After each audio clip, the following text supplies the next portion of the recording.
വെടി കൊണ്ടതുപോലെ ഇരിക്കാതെ ആമീൻ പറ, അല്ലാഹു ഈമാൻ നൽകും. ഇതേ പറഞ്ഞേ, അല്ലാഹ് വ്യക്തമായി പറഞ്ഞിട്ടുണ്ട്, ഇന്ന ആൾക്കാരിൽ നിന്ന് നിങ്ങൾക്കിത് കുത്തുവാക്കുകൾ, കുത്തവാക്ക്, ഇങ്ങനെ ഒളിഞ്ഞു നിന്നിട്ടുള്ളൊരു കുത്തുണ്ടല്ലോ, അമ്പിടുന്ന പോലെ, അങ്ങനെയുള്ള കുത്തുവാക്കുകൾ നിങ്ങൾ കേൾക്കേണ്ടി വരും. അല്ലാഹ് പറയുന്നു നിങ്ങൾ ക്ഷമിക്കണം.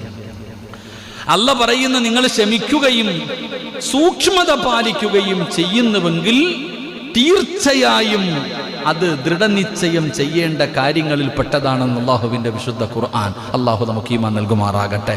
അല്ലാഹ് പറയുകയാ, നിങ്ങൾ എന്ത് ചെയ്യണം? ക്ഷമിക്കണം, സൂക്ഷിക്കണം. പടക്കക്കടയ്ക്ക് തീ കൊടുക്കണം പോലെ ചിലതൊക്കെ ഇങ്ങനെ ഇടയ്ക്കൊന്ന് പൊട്ടിച്ചിട്ട് പോത്തേ ഉള്ളൂ, അത്ര തന്നെ ഉള്ളൂ. ആ പൊട്ടീരിന് അത്ര അങ്ങനെ കണ്ടാൽ മതി.